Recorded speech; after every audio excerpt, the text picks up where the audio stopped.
Marcos, capítulo 7. Certo dia, alguns fariseus e mestres da lei chegaram de Jerusalém para ver Jesus. Observaram que alguns de seus discípulos comiam sua refeição com as mãos impuras, ou seja, sem lavá-las. Pois todos os judeus, sobretudo os fariseus, não comem sem antes lavar cuidadosamente as mãos, como exige a tradição dos líderes religiosos. Quando chegam no mercado, não comem coisa alguma sem antes mergulhar as mãos em água. Essa é apenas uma das muitas tradições às quais se apegam, como a lavagem de copos, jarras e panelas. Então os fariseus e mestres da lei lhe perguntaram: por que seus discípulos não seguem a tradição dos líderes religiosos? Eles comem sem antes realizar a cerimônia de lavar as mãos. Jesus respondeu: hipócritas!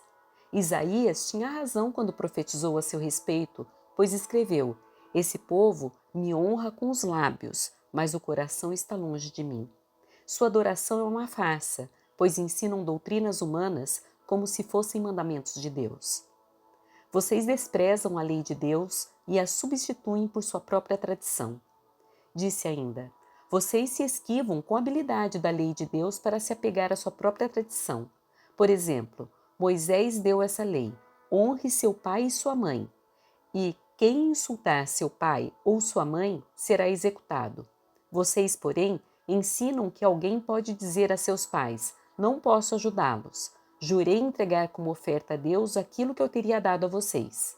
Com isso, desobrigam as pessoas de cuidarem dos pais, anulando a palavra de Deus a fim de transmitir sua própria tradição. E esse é apenas um exemplo entre muitos outros. Jesus chamou a multidão para perto de si e disse: ouçam, todos vocês, e procurem entender. Não é o que entra no corpo que os contamina. Vocês se contaminam com o que sai do coração. Quem tem ouvidos para ouvir, ouça com atenção. Então Jesus entrou numa casa para se afastar da multidão e seus discípulos lhe perguntaram o que ele queria dizer com a parábola que havia acabado de contar. Vocês também ainda não entendem? Perguntou. Não percebem que a comida que entra no corpo não pode contaminá-los? O alimento não vai para o coração, mas apenas passa pelo estômago e vai parar no esgoto. Ao dizer isso, declarou que todo tipo de comida é aceitável. Em seguida acrescentou: aquilo que vem de dentro é que os contamina.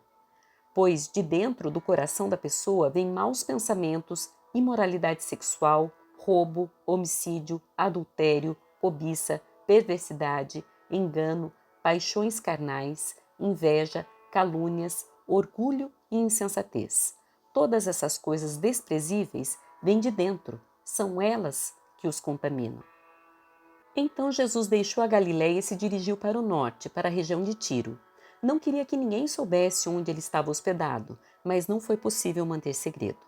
De imediato, uma mulher que tinha ouvido falar dele veio e caiu a seus pés. A filha dela estava possuída por um espírito imundo e ela implorou que ele expulsasse o demônio que estava na menina. Sendo ela grega, nascida na região da Fenícia, na Síria, Jesus lhe disse: primeiro devem se alimentar os filhos. Não é certo tirar comida das crianças e jogá-la aos cachorros. Senhor, é verdade, disse a mulher. No entanto, até os cachorros debaixo da mesa comem as migalhas dos pratos dos filhos. Boa resposta, disse Jesus. Vá para casa, pois o demônio já deixou sua filha. E quando ela chegou à sua casa, sua filha estava deitada na cama e o demônio a havia deixado. Jesus saiu de Tiro e subiu para Sidom, antes de voltar ao mar da Galiléia e à região das 10 cidades. Algumas pessoas lhe trouxeram um homem surdo e com dificuldade de fala, e lhe pediram que pusesse as mãos sobre ele e o curasse. Jesus o afastou da multidão para ficar a sós com ele. Pôs os dedos nos ouvidos do homem e, em seguida, cuspiu nos dedos e tocou a língua dele.